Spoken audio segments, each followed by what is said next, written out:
salaamaaleykum mbokk internet yi ñuy bàyyi xel ci jàmm ji info ñu ngi leen di nuyu di rafetlu seen teewlu ñu am tey comme invité Cheikh Traoré moom nag mooy secrétaire général adjoint bu collectif victime gàddaay yi ñu fas yéene nag seq ak moom waxtaan ci problème boobu nga xam ne moo leen opposé kii di promoteur bi di Babacar Fall depuis début problème bi li ci jot a xew ak fu mu nekk nii tam fa lañ toll ci seen xeex boobule. kon monsieur Cheikh Traoré ñu ngi leen nuyu. maa ngi leen fay Ndofène di nuyu sa équipe yëpp di nuyu waa jàmm ji info di nuyu mbokk internet yëpp. waaw bu ñu ñëwaatee rek ci problème bi est-ce que mën nga ñu fàttali tuuti problème bi tax tey ngeen am ay différend ak kii di promoteur Babacar Fall concernant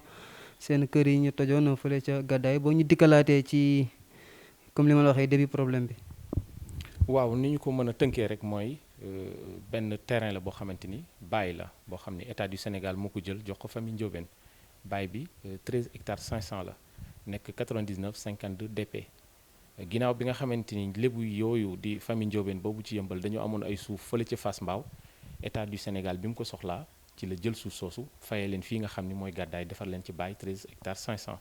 donc bi ñu leen ko joxee bail ñu jaay 9 hectares yi promoteur bi di Babacar Fall technologie 2000. bi ñu ko jaayee 9 hectares yi mu jënd ko tabax ko ay cité jaay ko mooy cité Gàddaay yi ngeen di dégg changé titre bi def ko 10 182 DP loolu moo ko moom lew na ko doom mais 4 hectares 500 yi nga xam ne moo desoon ci 13 hectares yooyu moom la famille bi jël jaay ñu ko ñun ñii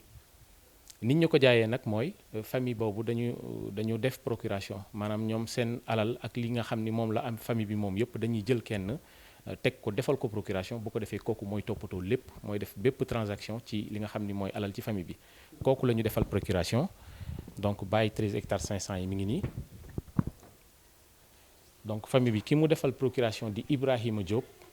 mu defal ko procuration spéciale devant notaire te ñëpp xam nañ ni procuration balaa notaire di ko def am na liggéeyu saytu bu muy def donc bi mu saytoo ba pare ci lañ ko defal procuration bi muy donc Ibrahima Diop nekk procurateur légitime bu famille Ndiobène et unique d'ailleurs donc kooku moo ñu jaay 4 hectares 500 yi te bi mu ñu waree jaay wax nañ ko partout doyul rek ci procuration bi ak ci bail bi dañoo delluwaat domaine kenn ku ci nekk ut sa yoonu bopp dem domaine laajte bi ñu laajtee ñu nañu bàyyi la état du Sénégal moo ko jox famille Ndiobène képp ku ko jënd lew na la donc ci lañ ko jëndee nag bi ñu ko jëndee tabax suñu kër ni ñu ko jëndee ni ñu ko tabaxee ba nit ñi dëkkee kenn mësuñu faa fekk mësuñu wax dara mësuñu am problème ak kenn te kayit yi ñu waroon am muy autorisation construire et cetera yooyu yëpp amoon nañ ko donc bi ñu tabaxee nag ba dëkk ñii jot nañu dëkk ñii ñi ngi doon xaar màggal gi passé parce que c'est à l'approche du màggal c'était à l'approche du màggal muy ban année.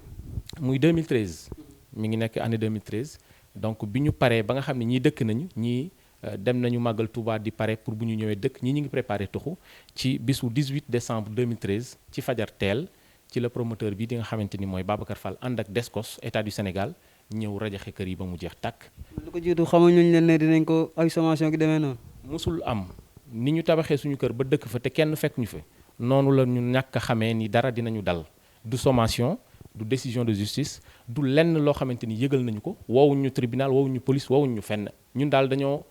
sax lu jiitu sax toj bi ci guddi gi maanaam nuit du 17 au 18 décembre 2013 gis nañu ay ndaraan yu am doole gaare ci booru terrain bi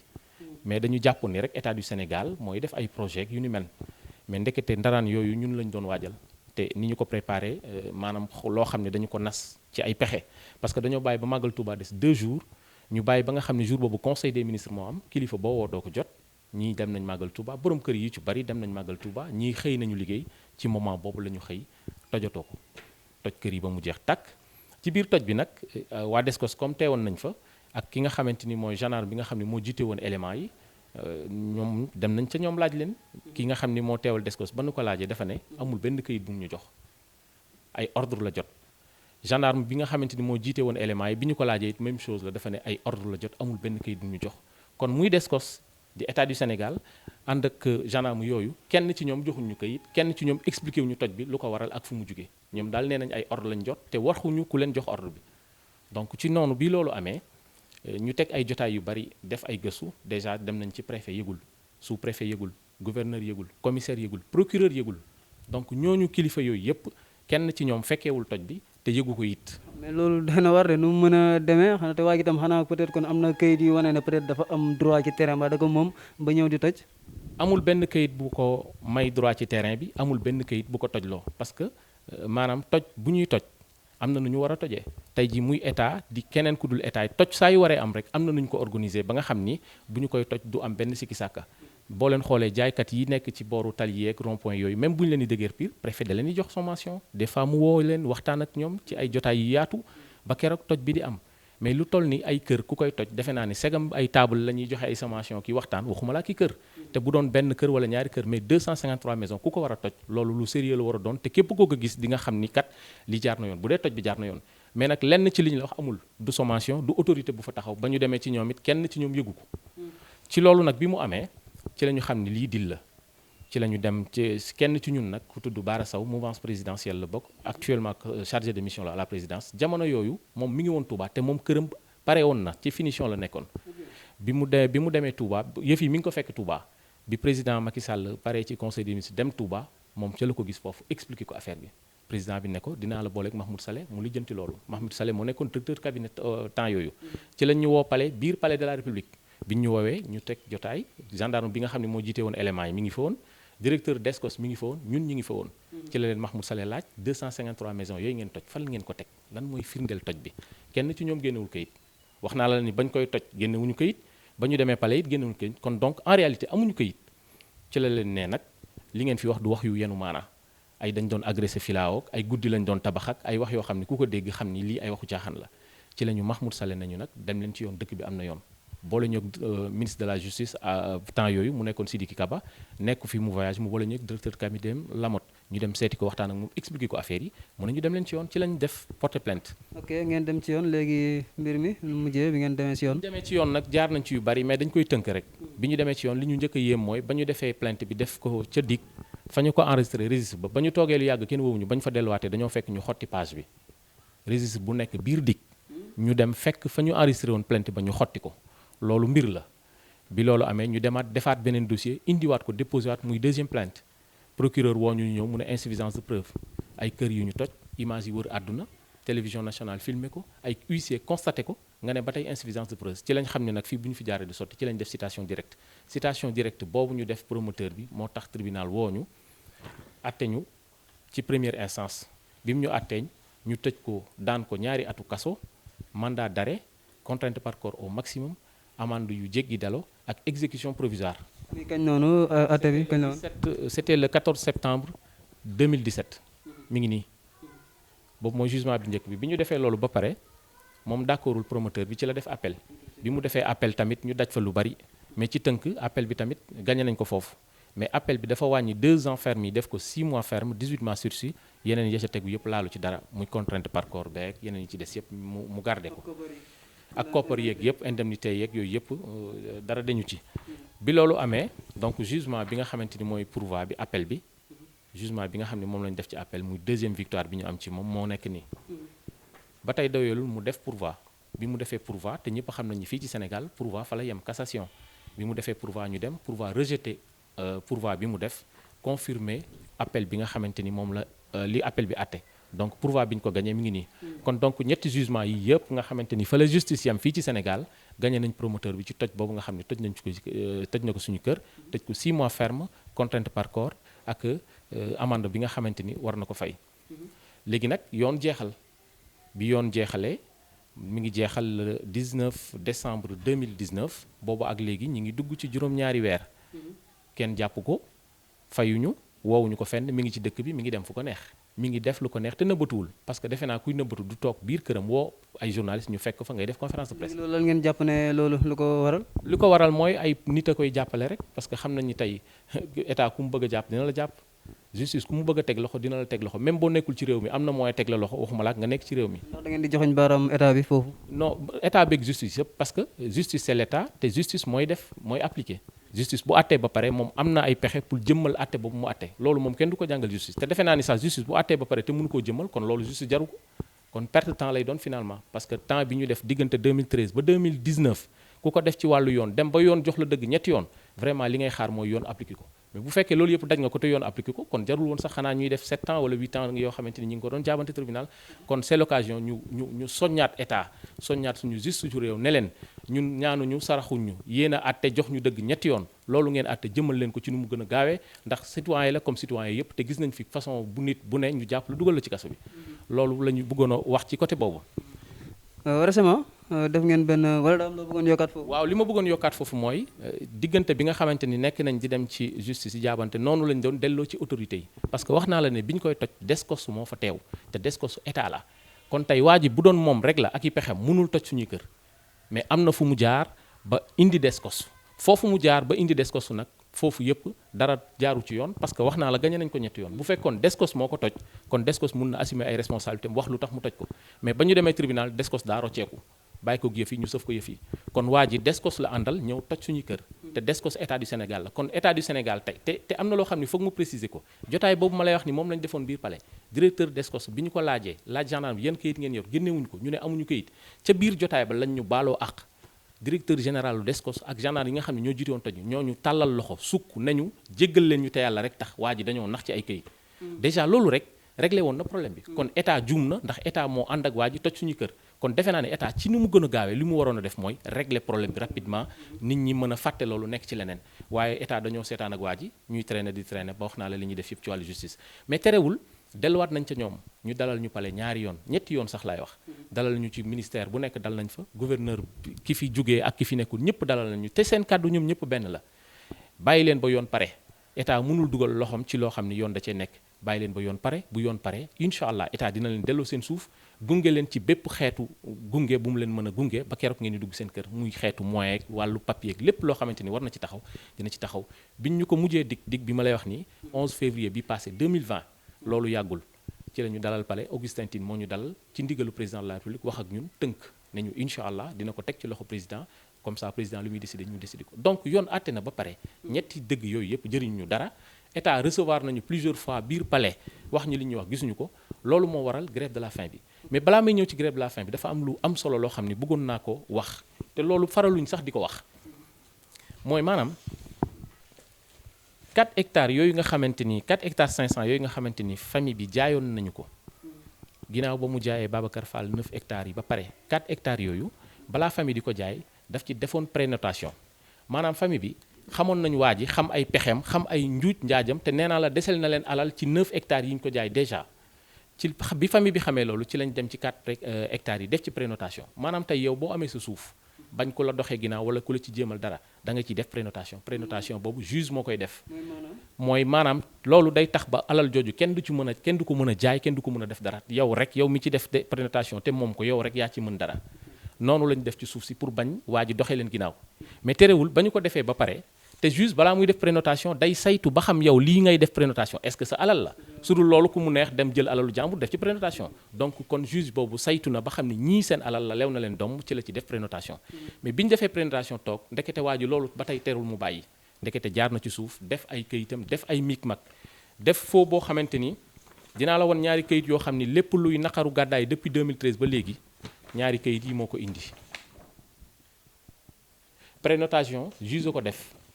kon bu ñuy dindi prénotation juge ko war a def te juge boobu war a dindi prénotation bi ni mu wóoree ni ñii ñoo ko moom ba mu def ci prénotation noonu la ko waree wóor ni ñii ñoo bëgg a dindilu prénotation bi pour mu mun koo dindi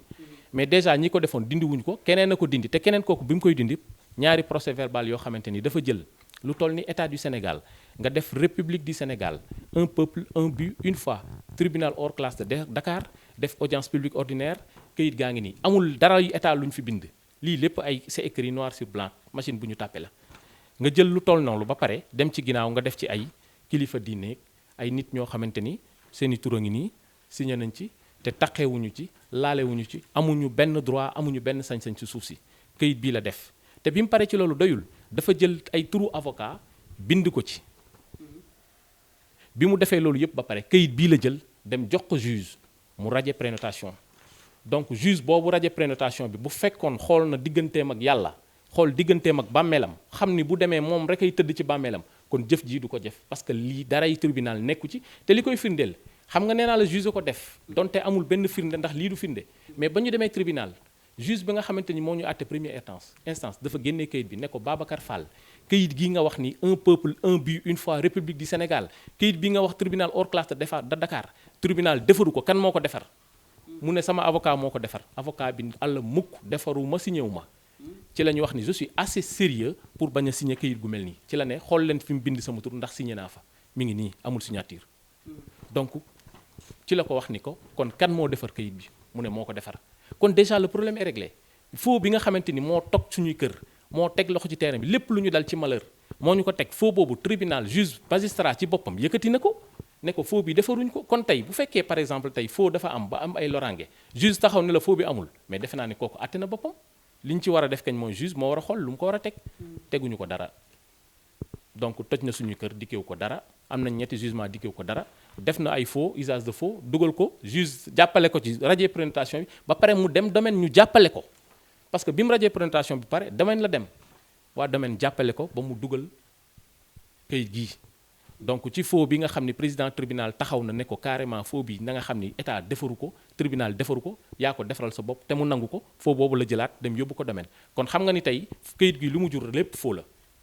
nit bu juddee ñu defal ko déclaration de naissance wala mu am extrait de naissance bu fekkee baaxul xam nga mën na ci am permis mën na ci am carte d'identité mën na ci am passeport mais yooyu yëpp baaxul parce que déclaration wala extrait bi nga xam ne mooy jur yooyu yëpp benn baaxu ci te gis nañ ba tàyyi tribunal nit ñëw juge annuler papier yi mu am yëpp ndax déclaration ba wala extrait ba baaxul dañuy annuler sa papier nga utiwaat yeneen papier loolu la waa ji def ci terrain bi tribunal reconnaître na faux bi wax na ko ni yaa ko defar mu nangu ko dikkeewu ko dara kon tey suuf si yi nga xamante ni mooy 4 hectares 500 yi taqeewu ci laalewu ci musu ko moom te du ko moom ba ilaa yow mi diini loolu dañu bëggoon leeral ko nit ñi xam ko lii la def te kilifa diine bi mu def kiyam dañoo wax ak ay kilifa ñu ne ñu bu leen tudd tur mais kilifa diine bu mag la dem këram moo def lii moom Babacar Fall te kilifa diine boobu seeti nañ ko bi ñu ko seetee waxtaan ak moom mu ne ba muy def loolu bi ñuy toog ci jotaay boobu musul xalaat ni waa ji da koy jël di ko utiliser maanaam waa ji da ko ni mu naxee tribunal nax Descos nax état du Sénégal noonu la naxee kilifa diine boobu mais nax yi feeñ na léegi nag bu fekkee nit day nax def ay faux mu feeñ li ñu war a def mooy lijjanti li ñu war a lijjanti li ko yoon war a daan mu daan ko mi ngi këram ba léegi te ba léegi ci faux yooyu ñu doon wax ba tey defe naa ni lii moom bu ko sénégalais yi gisee dinañu xam ni waa ji ci ay tappale lay dox donte xam nañ ko ba pare dafa am acte de vente boo xamante ni nee na moom lañ ko jaayee 4 hectares yi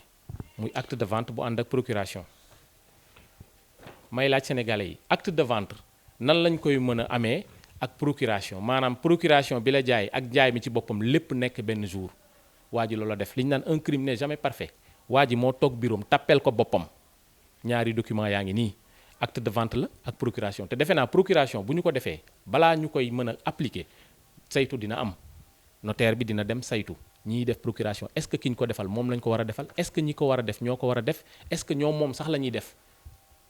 donc loolu yëpp mënoo ko def ci benn fan waa ji dafa dem tappe bureau procuration boppam tappe bureau acte de vente boppam dem yóbbu ko ñu jàppale ko domaine mu dugal ko te lii ba ñu ko laajee tribunal génneewu ko juge bi laaj na ko plusieurs fois ne ko ana acte de vente bi ngay wax la bul mën a tax ñu prétendre ne yow yaa moom 4 hectares bi musu koo génnee ndekete li nekkoon ci biir lay bañ juge bi gis ko moo taxoon génnewuñ ko li benn fee la rek ci acte de vente bi ak procuration bi beneen bi ci des mooy ñi nga xamante ni nee nañ notaire bi nga xamante ni moo def acte de vente bi moom nee na notaire boobu moo ko def notaire boobu suñu avocat daf ko bind boole ko ak huissier bi dem ba ci notaire bi laaj ko ne ko ndax acte de vente bii ak procuration bi yaa ko def mu ne nañ ko may mu seet ab notaire defar ay këyit ñu indil la ko su fekkee yaa ko defar defe naa ni ma seet du ci am parce que ku ne xam nga loo def ak loo deful mais dafa ne nañ ko may ñu demaat toog plusieurs semaines réagirul ñu yóbbulaat ko huissier mu soog a wax ne moo ko signé waaye defaruñu ko may laaj sénégalais yi ab notaire nan la mën a toogee jàkkaarloog nit naan ko maa ko signé waaye defaruma ko ma yaakaar ni notaire balaa muy signé war na xam li muy signé saytu ko bu baax a baax loolu kenn du leen ko jàngal mais notaire bi loolu la wax suñu huissier nee na moo ko signé waaye defaru ko loolu beneen fee la beneen bi ci des mooy ñi nga xamante ni nee nañ ñoo ko jaay ñoo seede njaay bi moom promoteur bi ñi nga xam ne ñoom la wax ni ñoo seede njaay bi kenn ku nekk ci ñoom dem nañ ci moom yóbbul ko huissier seen réponse a ngi nii nee nañu musuñu fekkee njaayu 4 hectares 500 musuñu fa taxaw musuñu signé musuñu ci taqe musuñu ci laale ñoom ñett ñëpp seeni constat huissier ngi nii donc tey wax naa la ni na mu radier prénotation bi dañ ko cee jàppale ndax dara tegu ci yoon te du moom moo war a radier prénotation bi loolu mooy benn notaire bi nga xamante ni nee na moo defar lii notaire bi nee na daa signé waaye defarul ña nga xamante ni nee na ñoo seede njaay bi ñooñu nee nañ seede wu ñu fekkee wu ñu yëguñu tinu kon nag sénégalais bu fekkee nit jëndee na noonu ñi ngi leen di laaj ndax loolu jënd la wala tappale la loolu la ñu bëggoon a dolli ci faux yi nga xamante ni waa ji def na ko te mu leer ñëpp justice ak sénégalais yëpp leer na leen. waaw bu ñu daanelee ci loolu récemment bi ci mujj mooy manifestation bi ngeen doon def récemment ba am sax ñu si jot a gaañu lu waral manifestation bi ak suite manifestation boobu. waaw li ko waral mooy wax naa la léegi ne la am nañu ñetti décision de justice yoo xam ni justice suñu réew moo ñu ko jox bi ñu tojee defuñu dara xeexuñu xulawuñu dañoo dem ci justice justice dox ñu dëgg ñetti yoon loolu mu àtte gisuñu ko jëmmalu ko amul fenn dikkewuñu dara kon mën naa ne 9 ans wala peut-être 8 ans yoo xamante ni jaabante nañ ko tribunal te jëriñ ñu tous loolu mooy benn wax naa la fii ne la palais ak ministère ak gouvernance ak fu ne dugg nañ fa wax naa la dig biñ ñu mujjee dig le 11 février 2020 Augustin Tine ci ndigalu président de la République mu ne woon ñu bu tribunal pare dina leen jox seen yëf jàppale leen ci koppar ak ci moyen loolu yëpp bi mu amee te gisuñu ci dara du tribunal li mu wax du état li mu wax te maa ngi préciser waat ni état moo toj suñu kër ndax li tax ma ne état moo toj suñu kër mooy Descos la àndal bi muy toj suñu kër te ba mu demee palais dafa ne waa Descos dañu ne waa ji da leen a nax donc loolu dama koy repréciser waat Descos la àndal toj suñu kër bu doon moom rek la dañuy rey wala ñu rey ko mais du toj suñu kër mais Descos bi mu àndal donc kon état yaakaaroon nañ ni promesse yooyu mu teniroon war na ko def mais bi ñu toogee nag gisuñu ñaar yooyu yëpp nag ci la ñu ne carrément il faut que ñu def benn moyen nañu toog def grève de la faim dem ci terrain yi nga xam ne ñoo ko jëndoon tabaxoon ko dëkkoon fa moom ko mu lew ñu doon nañu delluwaat foofu nga xamante ni suñuy malheur yëpp foofu la commencé nañu demaat foofu wanewaat suñu naqar xëy na état bi bu ñu xoolee gis ñi nga xamante ni ñi ngi tëdd foofu di grève de la faim ay mag yoo xam ne am nañ plus de 70 ans góor ak jigéen ay jeunes yoo xamante ni ay espoir lañ xëy na yaramam dina daw mu mun ñoo dimbali mais contraire bi lañ ci am bi ñu demee def suñu grève organiser li ñu war a organiser jël suñu matukaay yëpp ci lañu police fekk foofu biñ ñu fa fekkee wax ay motif wax te lépp lu mu wax tegal nañ ko ci ay firnde yu leer yoo xamante ni vraiment moom xam na ni ñii li ñuy def xam nañ ko mais nag ku la bëgg a def dara moom te bëgg la koo def te fas yéene la koo def nga def ak nga ñàkk a defa ci yam dina la utal motif ba def ko noonu la ñu dalee suñu kaw image yi moom defe naa ni gis ngeen ko wër na àdduna bi yépp bu demee ba ay télévision nationale internationale di la woo bu demee ba ay télé yu mag nekk bitim réew woo ma man ne ma mën nañ leen a fay rien que pour ñëw def reportage génnee yëf yi mais ñun dañoo bañ loolu parce que bëgguñu jaay suñu réew xeexuñoo ak état xeexuñoo ak gouvernement ñun suñu suuf suñu kër yi ñu tojoon loolu lañ bëgg a jotaat mais donc xeexuñu looloo tax ba yële yëpp dañ ko teg fële. bu ñu fekkee ban motif lañ leen wax ban motif moo tax ñu. dañu njëkk a wax rassemblement ñu ne leen rassemblement am na fépp bi ñuy wax rassemblement c'était à presque 500 mètres de la plage baa nga fees dell marché yi transport yi séddale ceeb yeeg yooyu ñëpp xam nañ ko donc rassemblement kenn dootu ko wax fii si biir si Sénégal bi la ñu wax aussi mesure barrière mais mesure barrière aussi ñun déjà ñaari tente yu mag la ñu yoroon tente bu ci nekk presque 100 mètres carrés la jigéen ñi ne la góor ñi ne la rien que pour mën a respecter wàll. kii autorisé quoi man rassemblement non autorisé. waaw yooyu yëpp wax nañu ko fa mais autorisation grève de la faim moom ku xam fu ñu koy joxee ci àdduna na ma ko wax ma dem laajte ji foofu mais mosaguma gis fu ñuy joxee autorisation grève de faim. waaw rassemblement bi loolu du rassemblement parce que ñun grève de la faim la ñuy def respecter suñu mesure barrière loolu du rassemblement wax naa la ne la 2 tentes lañu jëloon 200 mètres carrés te benn tente rek doyoon nañu mais on a préféré def 2 tentes pour gën a mën a respecter mesure barrière pacifiquement aussi. pacifiquement calmement jël suñu matukaay yépp bi ñuy ñëw benn sac la ñu def bu fees dell ki masque gel yeeg loolu yépp jëloon nañ ko ku dem ba louer toilette mobile xam nga ni doo fàtte masque ak gel toilette mobile sax dañ ko louer pour au moins bañ a dugg kër jàmbur bañ a déranger kenn te dañoo sori tali bi parce que bëgguñu woon sax jege tali bi parce que ñun xam nañ ñi ñu ko séqal xam nañ ni dinañu ut motif ba ñëw laal ñu wala jég ñu ko empêcher ci noonu ci la ñu ñëw ne terrain bi dafa am arrêt préfectoral la terrain bi comme dafa nekk litige kenn waru ko laal ñu ne leen arrêt bi biñ ñu koy jox woo nañ ñu police ñu dem police yëmbal ñu ne ñu arrêt bi dañ ko def ci terrain pour ban jaamaarloo jox nañ ko promoteur bi notifié nañ ko dem na léegi nag mu des ñun ñu notifié ñu ko parce que ñun ñaar la ñu ne ñu yéen duñu leen ko notifié parce que arrêt bi du pour yéen commandant bi moo ko wax ñu ne ko mais comme ñële kële jox ngeen ko kañ te ñun da ngeen ñu ko war a jox mais jox leen ñu parce que boo leen ko joxul day mel ni ñun not kii mu ne ñu duma leen ko jox parce que du pour yéen parce que promoteur bi da daan ñëw foofu di forcer di indi ay engins di sortir latérite pour fexe forcer terrain bi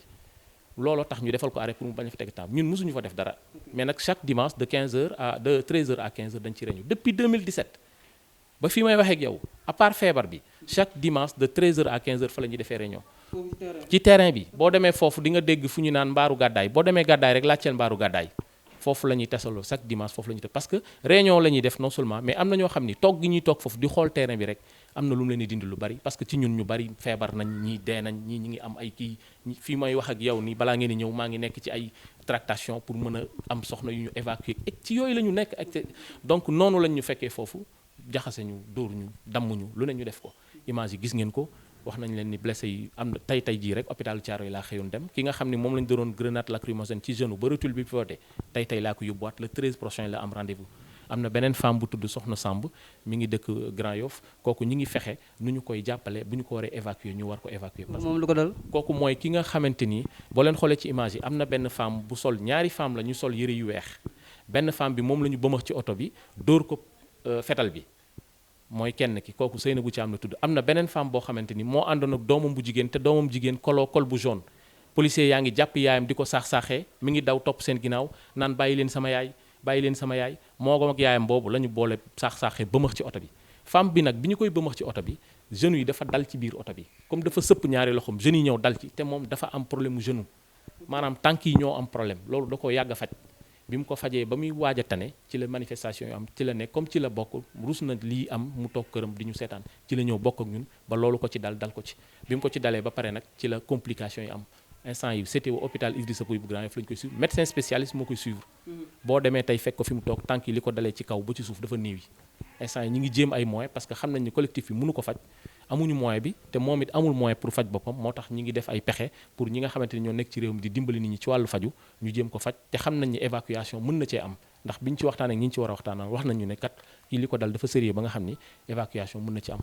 donc pour wax la ni tey bu fekkee loolu dem na ba am kon imaginer ngeen carrément violence bi nga xamante ni vraiment ñooñu def nañ ko bu demee ba nit damm ci triple fracture plus déboîtement ci benn loxo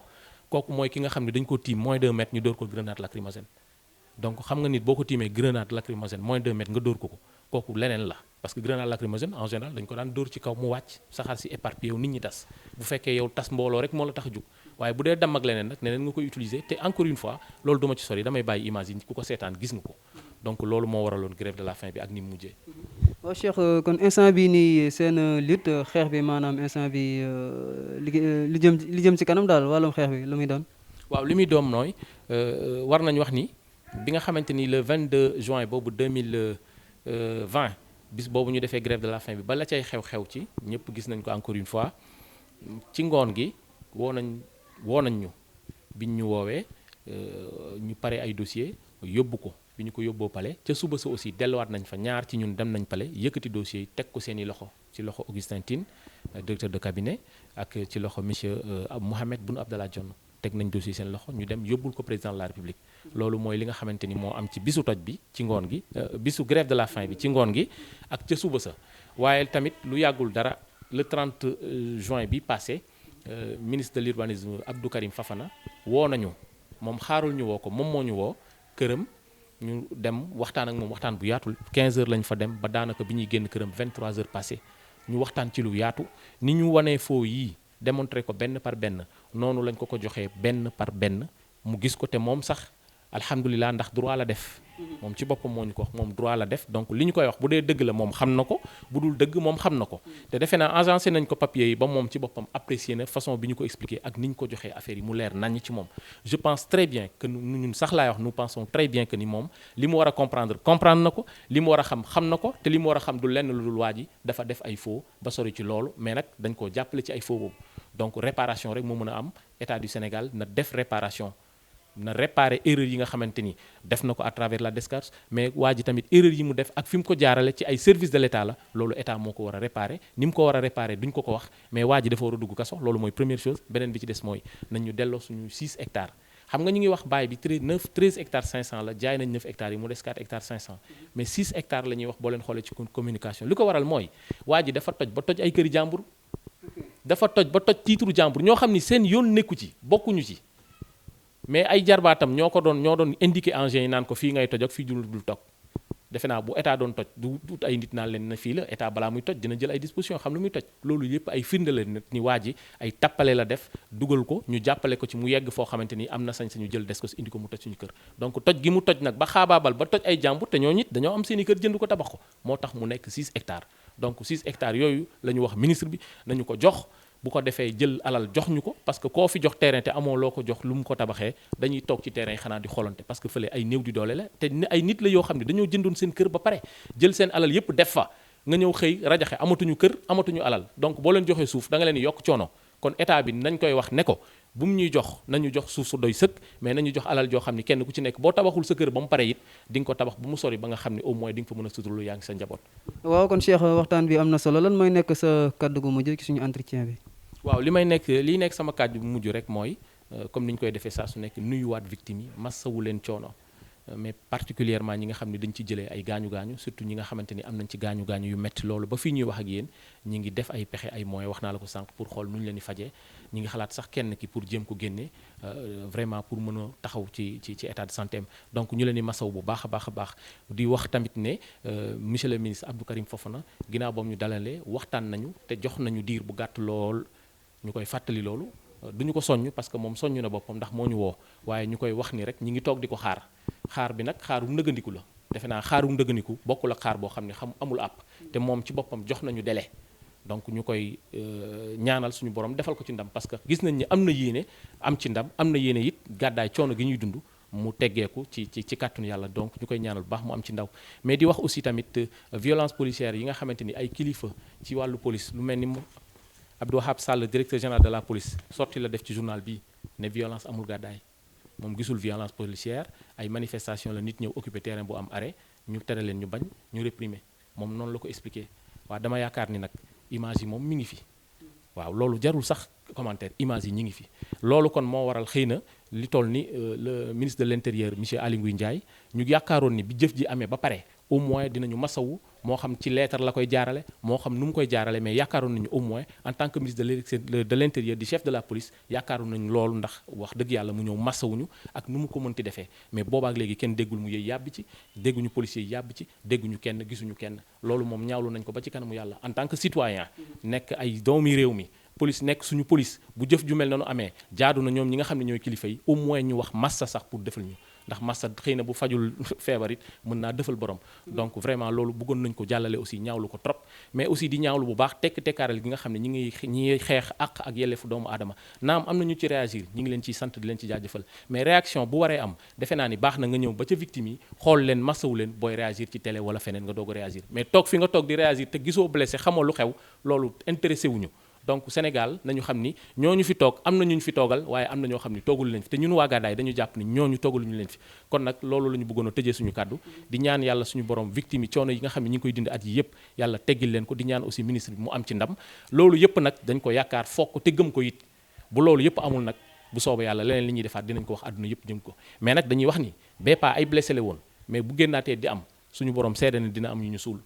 xawma ñu muy doon nag yàlla buñ ci yegg waaye buñ ko jaree ñun dinañ ko def ndax suñu bakkan moom jël nañ ko ba pare ñun li ñu dal moo raw dee loolu la ñu bëggoon tëjee suñu kàddu di ñaan yàlla mu def ci jàmm lépp sotti incha allah.